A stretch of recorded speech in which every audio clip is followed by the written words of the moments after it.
Hello दोस्तों, क्या हाल चाल। Welcome to my YouTube channel final board. आज जो हम लोग डिस्कस करने जा रहे हैं, जो हमारा टॉपिक चल रहा था रे ऑप्टिक्स का, हम लोग कर रहे थे। तो काफ़ी चीज़ें हो चुकी थी, रिफ्लेक्शन हो चुका था, फिर उसके बाद से हमारा रिफ्रैक्शन चल रहा था। रिफ्रैक्शन में भी बहुत सारी चीज़ें हो चुकी थी। और अगर हम बात करें कि पिछले टॉपिक में जो हम लोगों ने डिस्कस किया था, कुछ चीज़ें थी, जैसे कि अप टू लेटरल शिफ्ट तक हमने बात किया था, राइट, कि लेटरल शिफ्ट क्या होता है, उसके बारे में हमने डिस्कशन किया था।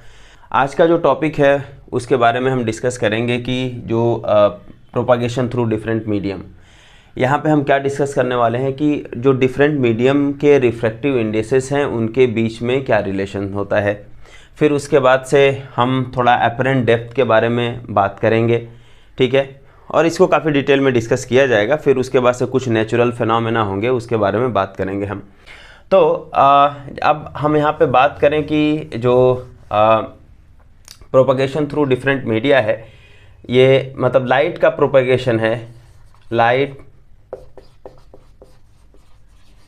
Propagated through different media. तो यहाँ पे क्या होगा कि जैसे different media in the sense कि अगर आप बात करें कि जैसे मान लेते हैं कि पहला मीडियम हमारा ये है, दूसरा मीडियम हमारा ये है, ठीक है। इसमें हम करेंगे क्या, दो चीज़ हम करेंगे कि इन दोनों के बीच में रिफ्रैक्टिव इंडेक्स या तीन मीडियम हम कंसिडर करें। हम बिल्कुल तीन मीडियम कंसिडर करेंगे।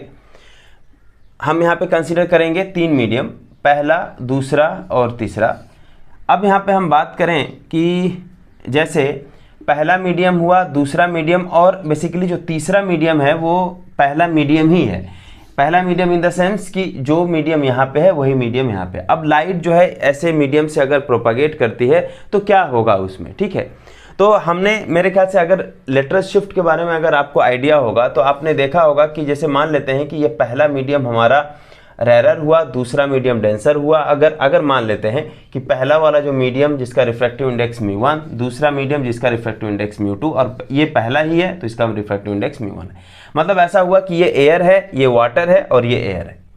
अगर ये लाइट जाती है तो आपको पता है कि जब रेरर से डेंसर में जाती है तो टूवर्ड्स द नॉर्मल लाइट जो है वो हमें वो बेंड करती है। तो ये हम कर सकते हैं कि ये जो लाइट है वो क्या हो रही है, टूवर्ड्स द नॉर्मल हमारा लाइट बेंड कर रहा है, राइट। तो हम यहाँ से ऐसा लिख सकते हैं कि ओके चलिए टूवर्ड्स द नॉर्मल हम बेंड करा लेते हैं, ये ऐसा बेंड करेगा।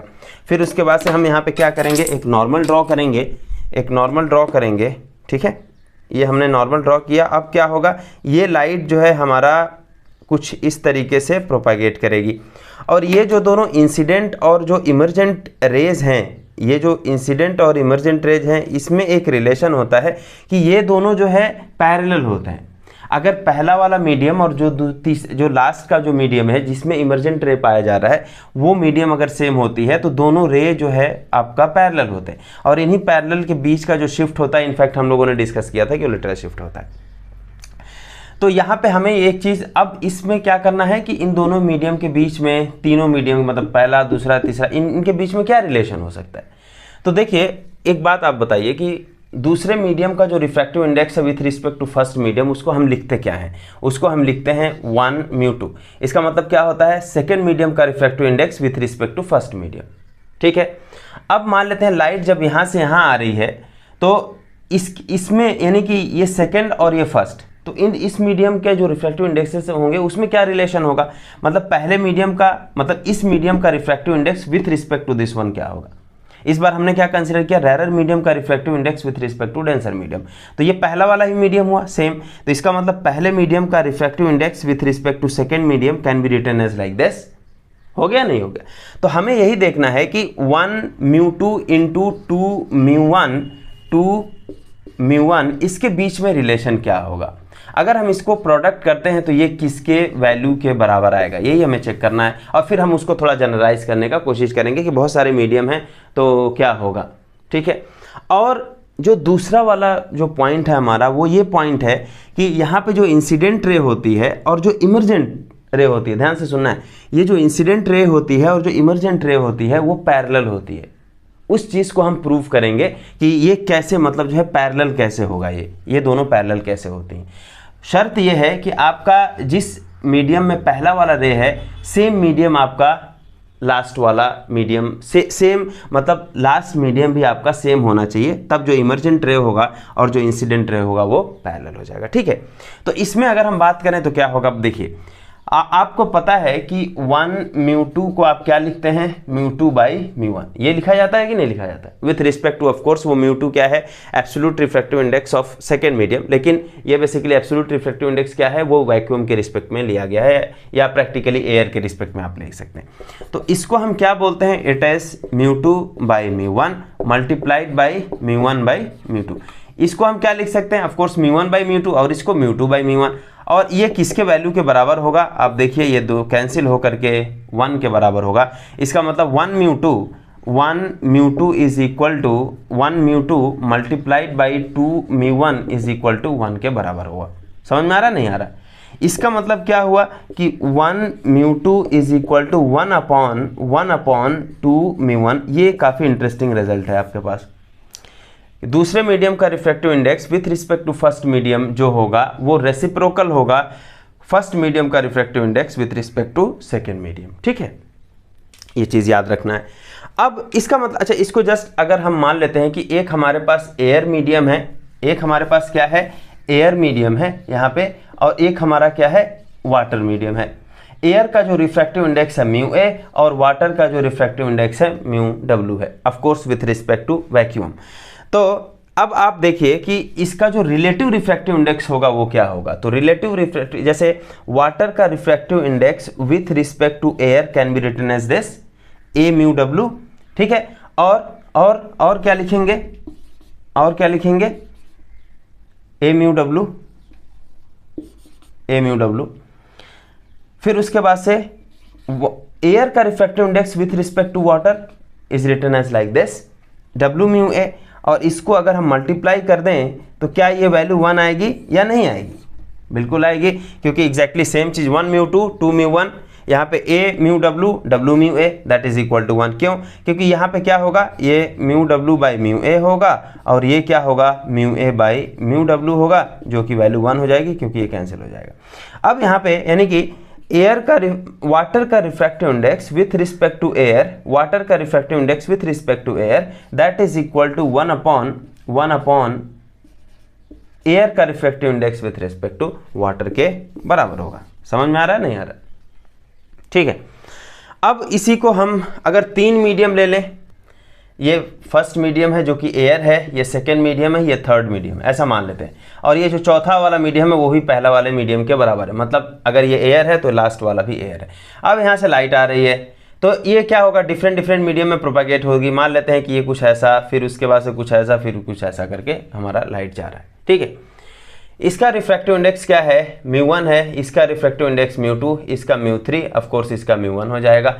इन सभी में रिलेशन क्या होगा, तो क्या हम उसको, जैसे अगर हमारे पास प्रीवियसली 2 मीडियम था तो उसको हम ऐसा लिख रहे थे 1 μ2 multiplied by 2 μ1 that is equal to 1, ऐसा हो रहा था। इसका मतलब इसको हम क्या लिख रहे थे, μ2 by μ1 multiplied by μ1 by μ2 that is equal to 1, ऐसा लिख रहे थे, नहीं लिख रहे थे। अब यहाँ पे आपके पास अगर 3 हो जाए तो क्या करोगे आप, अगर आपके पास 3 हो जाए तो हम उसको कैसे लिखेंगे, हम उसको ऐसा लिख सकते हैं नहीं, जरा सा आप चेक करिए, 1 μ2 multiplied by 2 μ3 multiplied by 3 μ1 that must be equal to 1, होगा या नहीं होगा? बीच में जस्ट आपको यही चीज़ ऐड करते जाना है। समझ में आ रहा है नहीं आ रहा? जस्ट इसी चीज़ को ऐड करते जाना है, यानी कि ये हो जाएगा μ2 by μ1 multiplied by μ3 by μ2 multiplied by μ1 by μ3 that is equal to 1, होगा या नहीं होगा? क्यों? क्योंकि आप देख सकते हो μ2 से μ2 कैंसिल, μ3 से μ3 और μ1 से μ1। 3 मीडियम के लिए अगर हम बात करेंगे तो इस तरीके से हमारा होगा। ठीक है, अब जैसा इन तीनों मीडियम का जस्ट हम नाम दे दें कि अगर मान लेते हैं कि पहला मीडियम एयर है, दूसरा वाटर है और तीसरा ग्लास है, और ये जो लास्ट वाला मीडियम है वो भी आपका क्या है, एयर है। ठीक है, उस केस में आप क्या करोगे, कैसे मतलब जो है इसको हम लिखेंगे। यानी कि पहले मान लेते हैं कि यहाँ से यहाँ पे जब लाइट आया तो उसको हम क्या लिखेंगे, mu W with respect to air multiplied by, फिर उसके बाद से क्या हुआ कि आपका वाटर से ग्लास में गया तो ग्लास का refractive index with respect to water, ठीक है। फिर उसके बाद से ग्लास से फिर से एयर में गया तो एयर का refractive index with respect to glass that must be equal to 1 होगा या नहीं होगा। आप देख लो इसको, फिर से आप इसको क्रॉस चेक कर सकते हो यहाँ पे कि ए म्यू डब्लू होगा जो वो होगा mu W by mu A, और फिर उसके बाद से ये होगा mu G by mu W, और ये होगा आपका mu A by mu G, जो कि कैंसिल हो जाएगा एक दूसरे से, बाकी सारा आंसर 1 हो जाएगा। इसका मतलब हम यहाँ से ऐसा भी निकाल सकते हैं कि ग्लास का refractive index with water is equal to क्या हो जाएगा, इसको 1 अपॉन हम लिख सकते हैं A mu W multiplied by G mu A, होगा या नहीं होगा। ये तो आंसर है, बिल्कुल होगा। अब जी म्यू ए को आप क्या लिख सकते हो, तो जी म्यू ए को हम लिख सकते हैं 1 अपॉन ए म्यू जी, लिख सकते हैं कि नहीं लिख सकते हैं। जैसे 1 mu 2 can be written as 1 upon 2 mu 1, बिल्कुल लिखा जा सकता है।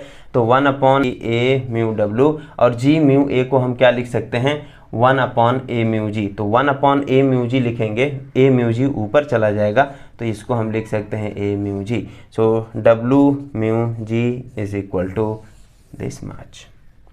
तो ये जनरली होगा या नहीं होगा। ये रहा हमारा थोड़ा सा रिफ्रैक्टिव इंडेक्स में कि कैसे मतलब इसके साथ आप रिफ्रैक्टिव इंडेक्स के साथ आप कैसे खेलेंगे। ओके, अब बात आती है हमारी कि जैसे अब मैं दूसरा वाला इसी में बोल रहा था कि ये जो इंसिडेंट रे है और जो इमर्जेंट रे है वो इमर्जेंट रे एक दूसरे से पैरेलल होता है। पैरेलल होता है या नहीं होता है। जब पैरेलल होता है ये, और वो वही बात है कि कैसे, तो हमें एक चीज़ यहाँ पे जस्ट एक चीज़ देखना है कि जो आपका जिस मीडियम में इंसिडेंट रे है और जिस मीडियम में इमर्जेंट रे है वो दोनों आपका सेम मीडियम होना चाहिए, ठीक है। तो जस्ट इसको पहले एक मीडियम के थ्रू हम पास कराते हैं, फिर हमें थोड़ा सा आइडिया हो जाएगा कि कैसे वो सेम होता है, ठीक है। यहाँ पे हमने क्या किया, यहाँ पे लेट अस कंसीडर हमने वाटर ले लिया, यहाँ पे हमने एयर ले लिया, तो लाइट यहाँ है। अब आपको पता है कि एयर जो है ऑप्टिकली रेयर है विथ रिस्पेक्ट टू वाटर, ठीक है। तो यहाँ से हमने एक नॉर्मल ड्रॉ किया, नॉर्मल ड्रॉ करने के बाद में इसको थोड़ा सा हमने बेंड करा दिया, इसको यहाँ बेंड कराया, और फिर उसके बाद से इसका जो इमर्जेंट इंसिडेंट रे का जो डायरेक्शन होगा that direction will be what, that direction will be like this, ऐसा होगा। और फिर उसके बाद से यहाँ से अगर हम एक नॉर्मल ड्रॉ करें तो ये हमारा कुछ ऐसा जाएगा आपका कि चूँकि ये डेंसर से रेयर में जा रहा है तो अवे फ्रॉम नॉर्मल होगा, ठीक है, अवे फ्रॉम नॉर्मल होगा। और यही हमें शो करना है कि ये दोनों रे पैरेलल होती है, मतलब ये और ये। अगर ये आपका एयर मीडियम हुआ तो यहाँ पे देखिए कि this is the angle of incidence, और ये क्या होगा, this is angle of refraction R. अगर ये आर है तो ये वाला एंगल कितना हो जाएगा, क्या ये भी आर होगा या नहीं होगा। तो आंसर इज यस, दो पैरेलल रेस को एक रे क्रॉस कर रही है, so this angle must be equal to this. तो यहाँ पे मैं वही लिख रहा हूँ, ये एंगल इसके बराबर हो जाएगा।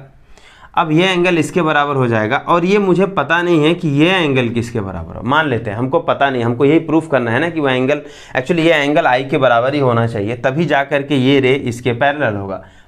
तो इसको जस्ट मान लेते हैं ये थीटा है, हमको पता नहीं है कि वो एंगल कौन सा है, ठीक है।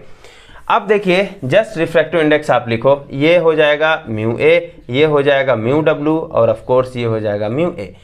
अब थोड़ा स्नेल्स लॉ से खेलते हैं। स्नेल्स लॉ क्या है, इसमें लिख दीजिए सभी मीडियम के लिए जो स्नेल्स लॉ होगा, mu A sine I is equal to mu water mu W sine R के बराबर होगा। ये पहले दूसरे के लिए हो गया।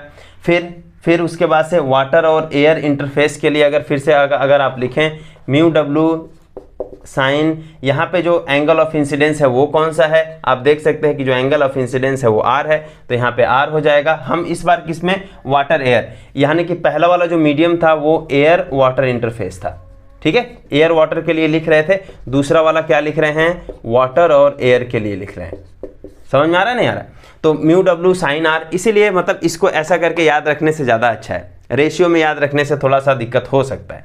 तो mu W sine R is equal to क्या हो जाएगा, mu air, yes mu air, ये हो जाएगा साइन थीटा। अब आप देखिए ज़रा यहाँ पे कि इसका जो इन दोनों इक्वेशन का म्यू डब्ल्यू साइन आर, इस इक्वेशन 1 और 2 से आप क्या लिख सकते हो, क्योंकि ये दोनों इक्वल है, इसका मतलब म्यू ए जो साइन आई होगा वो म्यू ए साइन थीटा के बराबर होगा या नहीं होगा। इसका मतलब यहाँ से यहाँ म्यू ए कैंसिल हो जाएगा और sine I is equal to sine theta, this implies theta is equal to i, यानी कि जो आपका ये इमर्जेंट एंगल जिसको आप बोल रहे हैं थीटा जो बोल रहे हो आप, ये theta must be equal to i अगर ये दोनों मीडियम सेम हुआ तो। इसका मतलब ये रे जो होगा उसके क्या हो जाएगा, इमर्जेंट रे के, मतलब जो इंसिडेंट रे है उसके पैरेलल हो जाएगा। ठीक है, समझ में आ रहा है कि नहीं आ रहा है। अगर ये एंगल चेंज हो जाता तो अलग हो जाता। समझ में आ रहा है। तो ये कुछ इस तरीके का होगा कि अगर हम इससे रे को अगर हम इधर से पास कराएं तो देखिए रे को अगर इधर से पास कराएं तो ये डायरेक्शन होगा, फिर उसके बाद से ये सेम पाथ को रिट्रेस करेगा या नहीं करेगा, सेम पाथ को रिट्रेस करेगा। इसका मतलब इसका जो डायरेक्शन होगा और इसका जो इमर्जेंट का जो डायरेक्शन होगा दोनों एक ही डायरेक्शन में होंगे, पैरेलल होंगे। ठीक है, तो उसी तरीके से अब यहाँ पे जैसे कि थोड़ा सा और मैं ब्रीफली यहाँ पे जस्ट मैंने 2 मीडियम लिया, 2 मीडियम करके हमने इसको प्रूव किया। लेकिन अगर 3 हो जाए तो क्या होगा, तो 3 हो जाए जस्ट उसके लिए हम जल्दी से कर लेते हैं, क्योंकि ये बिल्कुल ऑलरेडी हमने ये चीज़ करके रखा है यहाँ पे। तो जैसे अगर यहाँ पे हुआ, ये मान लेते हैं एयर है, ये वाटर है, ये मान लेते हैं ग्लास है, ठीक है, और ये क्या है, फिर से एयर आ गया आपका। अब देखो आप एयर और एयर, ये पहला और लास्ट का मीडियम जो है वो सेम है, इसका मतलब जो इंसिडेंट रे होगा वो पैरेलल हो जाएगा, वही हमें शो करना है। ठीक है, तो स्नेल्स लॉ क्या हो जाएगा, mu A sine I is equal to mu W sine R 1, ये आपका पहला हो गया। ये किसके लिए हुआ, ये हुआ आपका एयर वाटर इंटरफेस। दूसरा वाला आप बात कर सकते हैं कि वाटर और ग्लास इंटरफेस, ये इन दोनों के लिए क्या होगा, इन दोनों मीडियम के लिए क्या हो जाएगा, जस्ट हम लिख देंगे mu W sine R1 is equal to mu G sine R2। फिर उसके बाद से आपका ग्लास एयर आ गया आपका, तो ग्लास एयर के लिए आप क्या लिख सकते हैं, इंटरफेस। इसके लिए आप क्या लिख सकते हैं, इसके लिए लिखेंगे कि mu G sine R2 is equal to mu A sine theta, लिख सकते हैं। अब यहाँ पे आप देखो कि ये आपका इसके बराबर है, ये आपका इसके बराबर है। इसका मतलब क्या होगा कि अल्टीमेटली क्या हुआ, अल्टीमेटली ऐसा हो रहा है, मतलब अगर x is equal to y1 के बराबर है और y1 is equal to z1 के बराबर है और z1 इज इक्वल टू मान लेते हैं कि क्या, अरे नंबर की कमी थोड़ी है, कैपिटल ए इसके बराबर है। इसका मतलब इन रिलेशन से आप क्या लिख सकते हैं, क्या इससे लिख सकते हैं कि x is equal to a के बराबर होगा या नहीं होगा, हो जाएगा कि नहीं। x y1 के और यही y1 z1 के बराबर है और यही z1 a के बराबर है, यानी कि कुल मिलाकर क्या होगा, यहाँ पे आप z1 लिख सकते हैं, फिर z1 की जगह पे a लिख सकते हो, तो x is equal to. Similarly यहाँ पे हो रहा है कि नहीं, म्यू डब्ल्यू साइन R1, यहाँ म्यू डब्ल्यू साइन R1 और ये जो है म्यू डब्ल्यू जो साइन R1 है और ये म्यू जी साइन R2, ये दोनों इक्वल है, ये दोनों इक्वल है। इसका मतलब ये जो है इसके बराबर होगा एग्जैक्टली। सो दिस इंप्लाइज, समझ में आ रहा नहीं आ रहा, तो ये हो जाएगा हमारा mu A sine I is equal to mu A sine theta, होगा या नहीं होगा। तो शर्त एक्चुअली यही था कि हमारा ये लास्ट का जो मीडियम है वो सेम होना चाहिए, तो यही है, सेम हुआ तो रिफ्रैक्टिव इंडेक्स सेम हो गया। तो यहाँ पे हम लिख सकते हैं कि साइन आई जो है वो साइन थीटा के बराबर, दिस इंप्लाइज आई जो होगा वो थीटा के बराबर हो जाएगा, या जो थीटा हो जाएगा वो आपका एंगल ऑफ इंसिडेंस के ही बराबर हो जाएगा, यानी कि ये जो रे इमर्जेंट होगी वो आपका इंसिडेंट रे के पैरेलल हो जाएगी। ठीक है, तो अंदर में कुछ भी कैसा भी मतलब आपका रिफ्रैक्शन हो रहा हो उससे कोई मतलब नहीं है, अगर आपका इंसिडेंट रे जिस मीडियम में है और इमर्जेंट रे जिस मीडियम में जा रही है वो दोनों मीडियम सेम हो गया, तो इसका मतलब क्या होगा, वो दोनों रे एक दूसरे के पैरेलल हो जाएगी। तो मुझे लग रहा है कि ये चीज़ें से तो समझ में आ गया होगा। अब हम बात करते हैं कि जो हमारा अपरेंट डेप्थ होता है उसके बारे में बात कर लेंगे। अपरेंट डेप्थ क्या है,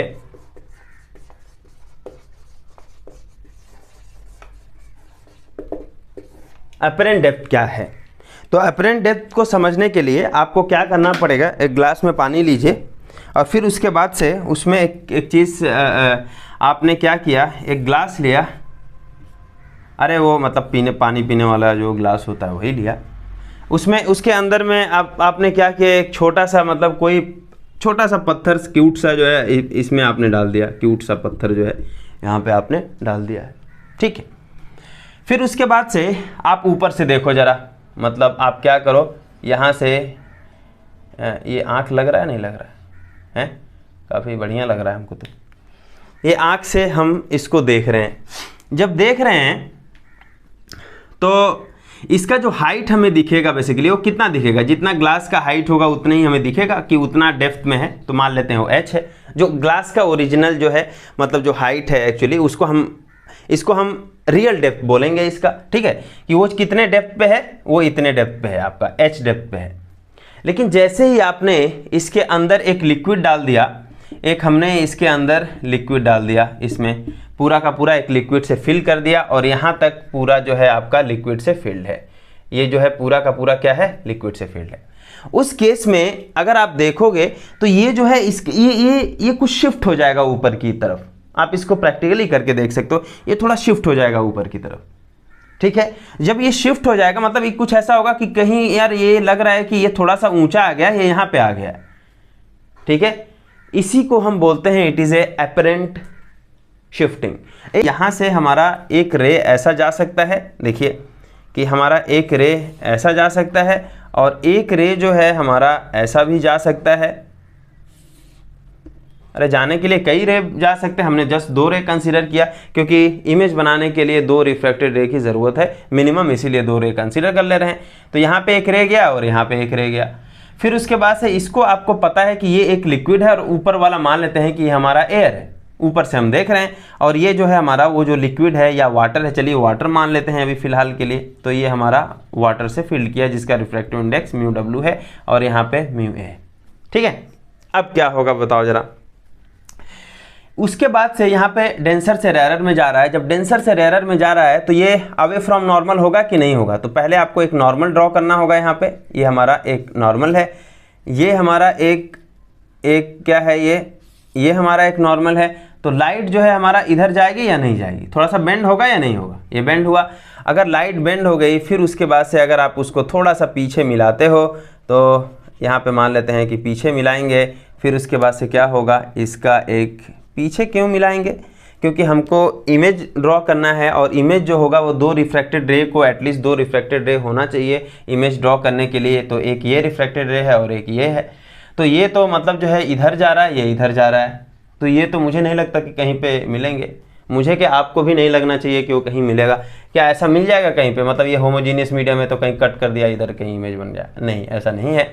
तो ये हमारा क्या होगा, इसको हम पीछे मिलाएंगे तो यहाँ पे इसका एपरेंट पोजीशन आपको मिल जाएगा कि ये जो आपने जो यहाँ पे जो पत्थर रखा था वो पत्थर का जो पोजीशन है थोड़ा शिफ्ट होकर के ऊपर आ गया। सो दिस पोजीशन मतलब यहाँ पे जो इसका जो पोजीशन होगा इसको हम बोलेंगे कि यही आपका एपरेंट हाइट है या एपरेंट डेप्थ है, जो एच डैश मतलब आपका सरफेस से उसका जो डेप्थ होगा, जो एपरेंट डेप्थ होगा, सरफेस से जो उसकी हाइट होगी, जो आपका इमेज बन रहा है उस इमेज की जो हाइट होगी उसको हम क्या बोलेंगे, it is a apparent depth. अब इसमें क्या रिलेशन क्या होता है भाई, तो रिलेशन एक्चुअली डायरेक्टली आप लिख सकते हो कि इसके बीच में क्या रिलेशन होता है कि जो आपका रियल हाइट होती है और जो एपरेंट हाइट होता है उसका जो रेशियो होता है वो रिफ्रैक्टिव इंडेक्स के बराबर होता है। Refractive index in the sense ये चूंकि वाटर है विथ रिस्पेक्ट टू एयर, इसके बराबर होता है ये, ठीक है, इसके बराबर होता है, ठीक है। तो ये एग्ज़ाम में तो डायरेक्टली इसका डेरिवेशन वगैरह ऐसा कुछ पूछा नहीं जाता है, लेकिन अगर आप उसको करना है तो बिल्कुल कर सकते हो उसको कि वो डेरिवेशन वगैरह भी कैसे हो सकता है, ठीक है। इसको हम निकाल सकते हैं कि a म्यू w जो होगा वो h बाई एच डैश के बराबर कैसे होगा, ठीक है। उसको मैं अभी बाद में बात कर लूँगा, मैं वहाँ छोटा मैं डिराइव कर सकता हूँ कि मतलब जो है कैसे होगा, पहले इसके बारे में बात कर लेते हैं। तो अगर मान लेते हैं एयर का जो रिफ्रैक्टिव इंडेक्स है 1 है और वाटर का रिफ्रैक्टिव इंडेक्स म्यू है, तो ये जो फार्मूला होगा वो चेंज हो जाएगा h बाई एच डैश में, हो जाएगा कि नहीं हो जाएगा, क्योंकि ये mu w by mu a और म्यू w की वैल्यू म्यू और म्यू a की value 1, so it is mu is equal to h by H dash.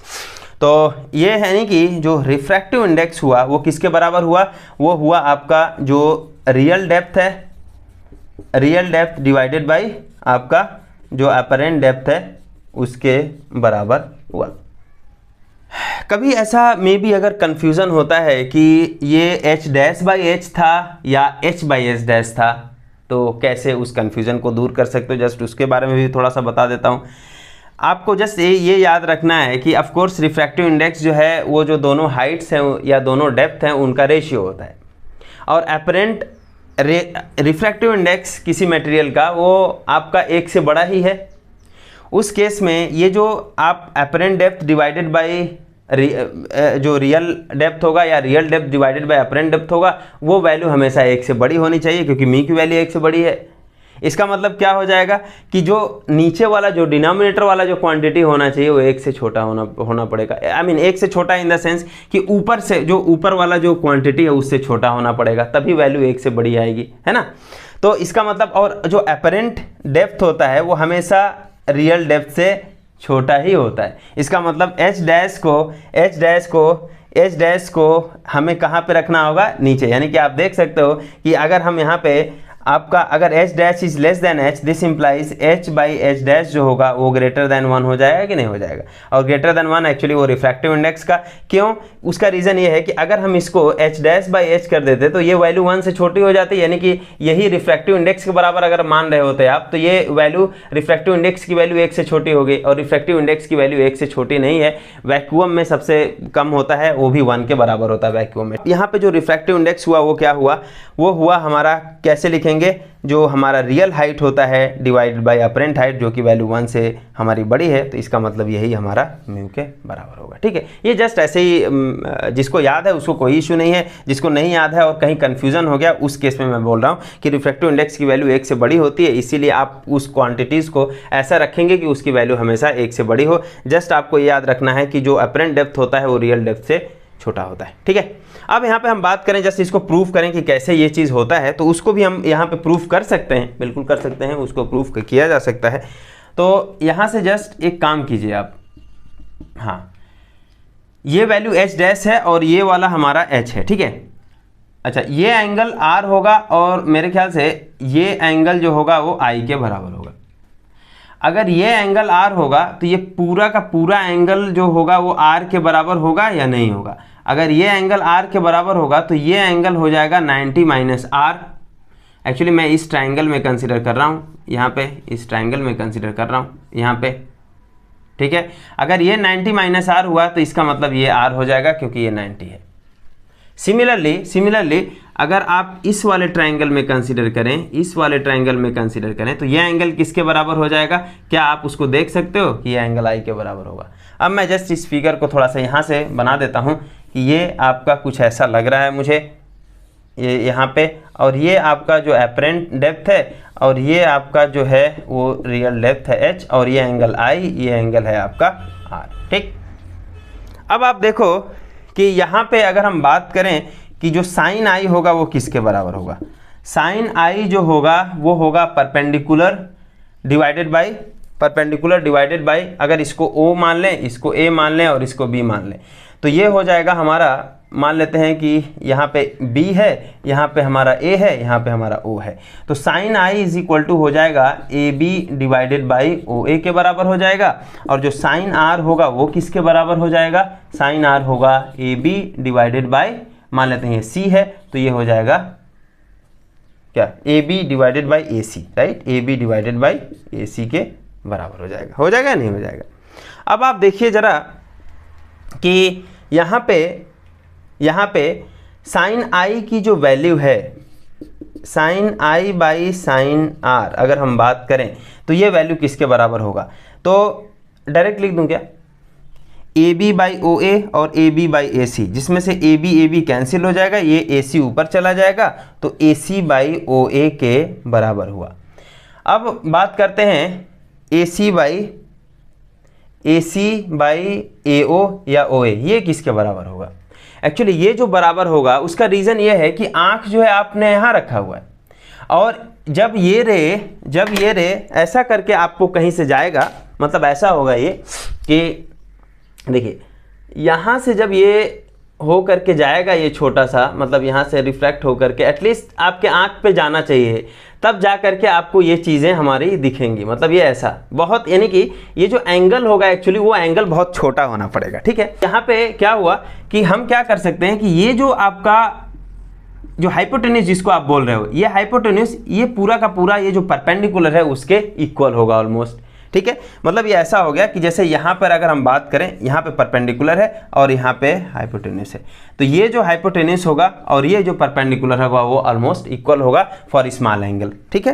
क्योंकि आपका यहाँ पे आँख का जो बेसिकली हमारा जो विजिबल जहाँ से आप देख रहे हो वो चीज़ काफ़ी स्मॉल है, इसलिए तो AC को हम क्या लिख सकते हैं, AC को हम लिख सकते हैं ये आपका इसके बराबर होगा, इसके बराबर मतलब CV के बराबर होगा। ये हम अप्रॉक्सीमेटली लिख सकते हैं कि ये CV है और फिर उसके बाद से जो OA होगा वो OB के बराबर हो जाएगा। CB क्या है, वो आपका H डैश है और ये क्या है आपका H है। आया या नहीं आया, ठीक है। अब आप देखिए कि यहाँ पे sine I by sine R किसके बराबर होगा, वही देखना है। Sine I by sine R किसके बराबर होगा, sine I by sine R जो होगा वो किसके बराबर होगा। तो स्नेल्स लॉ आप कैसे लिखोगे, तो इवन यहाँ पे जो स्नेल्स लॉ लिखेंगे, चूंकि I कौन सा है, I आपका यहाँ पे है, R वहाँ पे है और यहाँ पे म्यू A है, यहाँ पे आपका म्यू W है। इसका मतलब mu W sine I is equal to mu A sine R के बराबर है, यानी कि sine I by sine R जो है वो आपका mu A by mu W है। समझ में आ रहा है नहीं आ रहा है। तो sine I by sine R की जगह पे हम क्या लिख सकते हैं, mu A by mu W, यानी कि H डैश बाई H जो होगा इस इक्वेशन से और इस इक्वेशन से कि ये mu A by mu W के बराबर होगा, या इसको अगर हम उलट दें तो H by H dash is equal to mu W divided by mu A, और इसी को हम लिख सकते हैं A म्यू W, वाटर का refractive index with respect to air. और यही हम मेरे ख्याल से मुझे प्रूफ करना था कि ये जो है आपका इसके बराबर होगा, जो एपरेंट डेप्थ होगा वो आपका ऐसा वेरी करेगा, ठीक है। ये हमारे पास एक एक्सप्रेशन रहा, इस एक्सप्रेशन से क्या एपरेंट हाइट की वैल्यू आप निकाल सकते हो। तो जो एपरेंट हाइट होगा वो कितना हो जाएगा कि H dash is equal to क्या होगा, H upon mu A mu W के बराबर होगा, ये हो जाएगा आपका।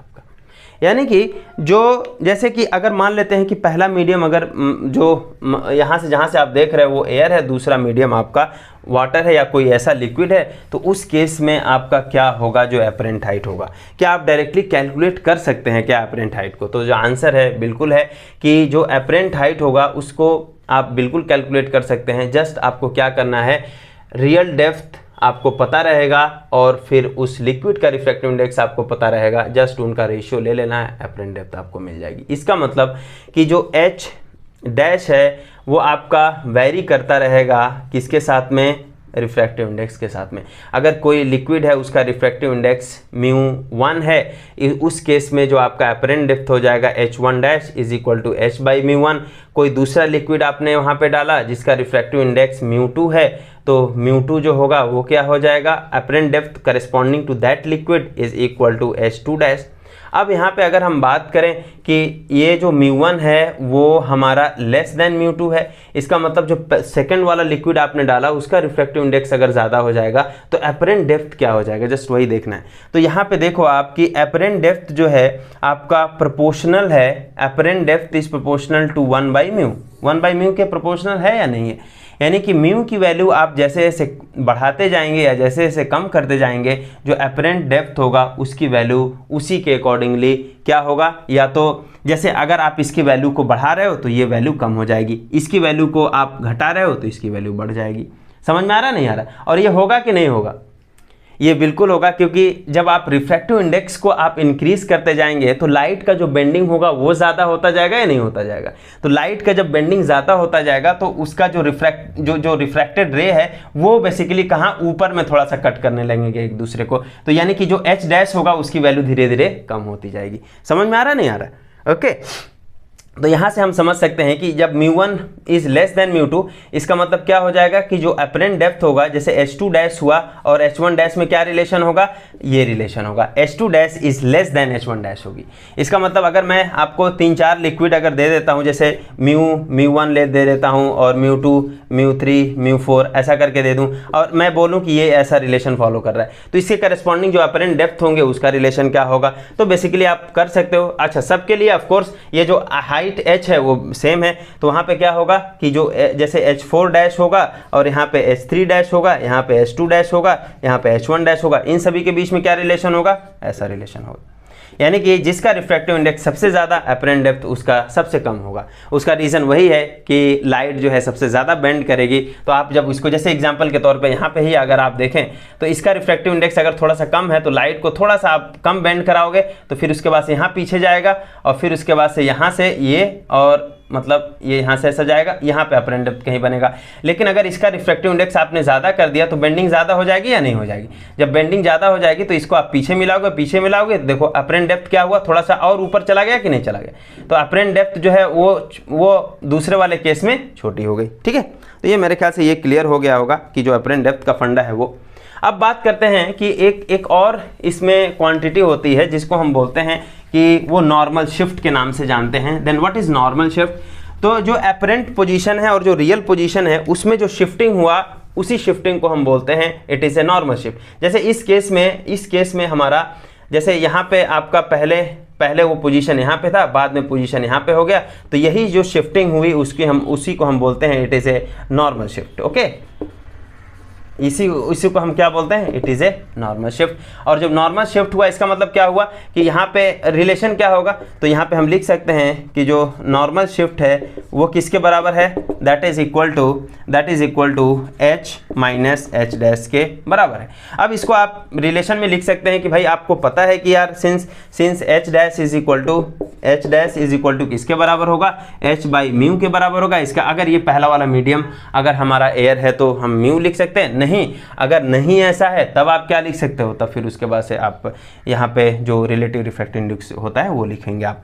तो जो नॉर्मल शिफ्ट होता है ns, अगर हम लिख दें नॉर्मल शिफ्ट, तो ये h minus H by mu के बराबर होगा और h आप कॉमन कर लोगे, h और म्यू एक ही लग रहा है यार, तो h यहाँ पे हो गया और ये कितना हो जाएगा 1 माइनस 1 बाई म्यू। तो ये हो जाएगा आपका जो normal shift is equal to this one.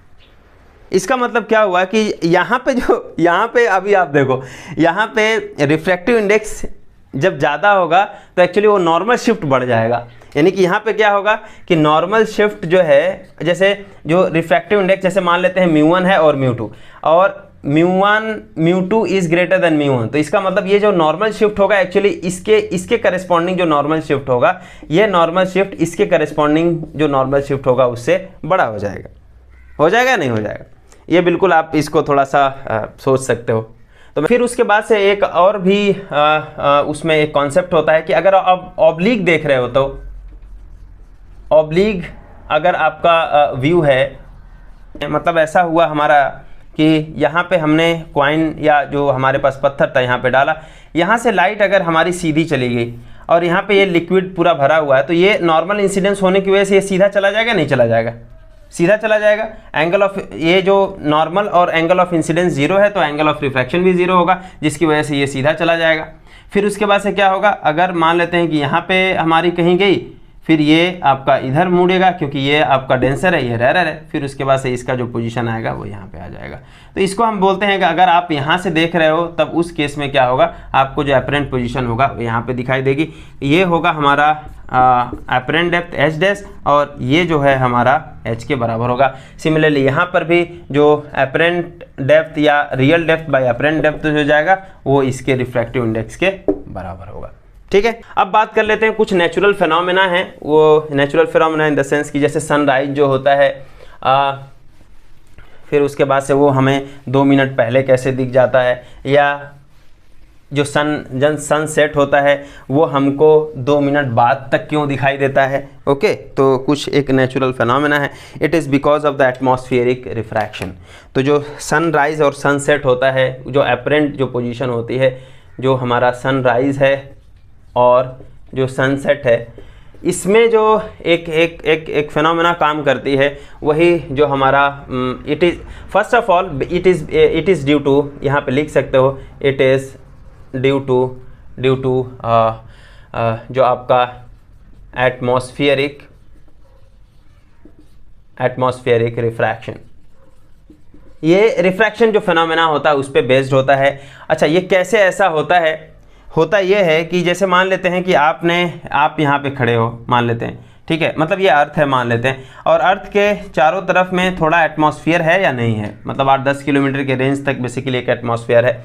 यहाँ पे आप खड़े हो बड़े आराम से, तो मान लेते हैं कि यहाँ पे आपको खड़ा कर देते हैं, मतलब अच्छे से नहीं, ये हो आप, मान लेते हैं ये आप खड़े हो इधर, सही लग रहा है ना। फिर उसके बाद से यहाँ पे क्या हुआ कि जो हॉरिजेंटल जो पोजीशन है बेसिकली वो ऐसा कुछ है, मतलब हम जो सीधा देख सकते हैं ऐसा, जैसे होता नहीं कि मैदान में जब जाएंगे तो फिर उसके बाद से जब सूरज ढलता है तो बेसिकली कभी ऐसा कुछ पार्ट कि सन का जो है केवल आपका ये वाला पार्ट दिखाई दे रहा है, जैसे यहाँ पे सन यहाँ पे था, फिर यहाँ पे धीरे धीरे नीचे जाता है नहीं, इसका मतलब कभी ऐसा हुआ कि सन का हमारा जब ये नीचे जाएगा तो सन का केवल थोड़ा सा पार्ट हमको दिखाई देगा, मतलब यानी कि ये वाला हमको दिखाई नहीं देगा, केवल ये। फिर उसके बाद से यही होता है कि ये धीरे धीरे हमारा मतलब पहले इतना पार्ट, फिर उसके बाद से इतना, फिर इतना, फिर इतना, फिर इतना, ऐसा। लेकिन होता ये है एक्चुअली कि ये अपरेंट पोजीशंस होते हैं, सन पूरा का पूरा डूब चुका होता है, फिर भी हमको यहाँ पे दिखाई देता है उसका पोजीशन एटलीस्ट 2 मिनट तक। It is because of this atmosphere. होता ये है कि यहाँ से जो रे आती है, जैसे एग्जाम्पल के तौर पर यहाँ से जब रे आती है, यहाँ से आपका ये रे मान लेते हैं कि यहाँ से आया, तो रे आने के बाद में जब एटमॉस्फेयर में इंटर होता है, ये हमारा अगर एटमॉस्फेयर है, एटमॉस्फेयर में इंटर होने के बाद में आप देखो कि ये आपका एक रेरर मीडियम है या आपका डेंसर मीडियम है। तो जब रेरर से डेंसर में जाएगा और इस पर आप नॉर्मल ड्रॉ करोगे तो इसका मतलब क्या होगा, टूवर्ड्स द नॉर्मल बेंड होगा या नहीं बेंड होगा। तो यही होता है कि जब टूवर्ड्स नॉर्मल बेंड होता है और आपके आँख के पास जब पहुँचता है ये लाइट, जब आपके पास पहुँचता है तो इसी रिफ्रैक्टेड रे को अगर हम पीछे बढ़ाते जाएं तो हमारा सन का अपरेंट पोजीशन मिल जाता है, ठीक है। तो यही होता है कि सन डूब चुका है लेकिन उसका जो अपरेंट पोजीशन है वो यहाँ पे दिखता है, इसीलिए हमको सन जो है it is because of this atmospheric refraction हमको इसका अपरेंट पोजीशन दिखता है। और ये चूंकि जब फिर से नीचे जाएगा, ये धीरे धीरे ऑफकोर्स नीचे ही जा रहा है, फिर उसके बाद से ये भी हमारा धीरे धीरे नीचे चला जाता है, ठीक है। अगर लाइट आनी बंद हो गई फिर उसके बाद से हमें वो दिखाई नहीं देगा। तो ये रहा कुछ मतलब सनराइज और सनसेट का। और एग्जैक्टली यही चीज़ सनराइज में भी होता है। मतलब सनराइज में क्या होता है कि सन का जो है राइज होने से पहले ही आपको दिख गया, ऐसा हो जाए, क्योंकि राइज होने से पहले इन द सेंस जैसे यहाँ पे सन मतलब यहाँ से इस बार तो इधर से इधर मूव कर रहा है, और सनराइज में क्या होता है, सनराइज में वो इधर मूव करता है। अब आप सोचो कि सन जो है यहाँ पे है, ओरिजिनली सन यहाँ पे है, तो यहाँ से लाइट ऐसे जाएगी, फिर उसके बाद से ऐसे आपका रिफ्लेक्ट करके आपके पास आ रही है, फिर उसके बाद से इसका जो पोजिशन होगा वो आपका इधर जाएगा या नहीं जाएगा, यानी कि सन आपका ऑलरेडी आपको 2 मिनट पहले ही दिख जाएगा। बेसिकली सन यहाँ होने से आपको यहाँ पे दिख जाएगा सन, समझ में आ रहा है। तो अभी निकला भी नहीं है फिर भी आपको 2 मिनट पहले दिख जाएगा। It is because of the atmospheric refraction. Okay, तो जस्ट मैं इसको समराइज़ कर देता हूँ कि हमने क्या क्या चीज़ें आज पढ़ा, कि जो प्रोपागेशन होता है डिफरेंट मीडियम में वो कैसे होता है, और बेसिकली हमने जो रिफ्रैक्टिव इंडेक्स जो है उसके साथ या स्नेल्स लॉ के साथ थोड़ा सा खेला है कि अगर लाइट जो है एक मीडियम से दूसरे मीडियम में जाती है, दूसरे से तीसरे, तीसरे से चौथे, फिर उसके बाद से उनके रिफ्रैक्टिव इंडेक्स में क्या रिलेशन होता है। और सबसे मोस्ट इंपॉर्टेंटली हमने एक चीज़ और डिराइव किया, इवन एक चीज़ को हमने और देखा कि अगर इंसिडेंट रे एक मीडियम में है और जो फाइनल इमर्जेंट रे जिस मीडियम में है, अगर वो दोनों मीडियम सेम हो जाते हैं तो इंसिडेंट रे और फाइनल इमर्जेंट रे जो होगा वो पैरेलल हो जाएगा। इस चीज़ का हमने यहाँ पे देखा है, उसको हमने प्रूव किया है कि कैसा हो जाएगा वो। दूसरा एक चीज़ आया फिर उसके बाद से अपरेंट डेप्थ के बारे में। Apparent depth in the sense हमने एक चीज़ अपरेंट डेप्थ के बारे में बात किया कि अपरेंट डेप्थ जो होता है वो क्या होता है, कि अगर आपके पास मान लीजिए पानी के अंदर कोई चीज़ आपका कोई चीज़ या कलम है कुछ ऐसा गिर गया, फिर उसके बाद से हमें ऐसा महसूस होता है कि उसका जो पोजीशन है वो थोड़ा ऊपर आ गया है, वही जो पोजीशन ऊपर आ गया, जो फील हो रहा है आपका, उसी को हम बोलते हैं it is a apparent height. लेकिन वो रियल हाइट से एक्चुअली थोड़ा डिफरेंट होता है, और उनके बीच में हमने देखा कि एक्चुअली ये जो अपरेंट शिफ्टिंग होती है वो शिफ्टिंग डिपेंड करता है जो लिक्विड आपका है उस लिक्विड के रिफ्रैक्टिव इंडेक्स पे। और मैंने ये भी देखा, हम लोगों ने ये भी देखा कि जो रिफ्रैक्टिव इंडेक्स अगर आप बढ़ाते जाएंगे तो जो अपरेंट हाइट होगी वो अपरेंट हाइट छोटी होती जाती है। लेकिन अब फिर हमने एक चीज़ और भी देखा कि जो नॉर्मल शिफ्टिंग होती है वो नॉर्मल शिफ्टिंग एक्चुअली बढ़ती जाती है। फिर उसके बाद से हमने देखा कि कुछ जो है जो नेचुरल फिनोमेना है, जैसे सनराइज और सनसेट, ये जो है हमारा 2 मिनट पहले ही हमें सनराइज हमें 2 मिनट पहले दिखता है, सन के सेट हो जाने के बाद भी हमें 2 मिनट तक दिखाई देता है। It is because of the atmospheric refraction.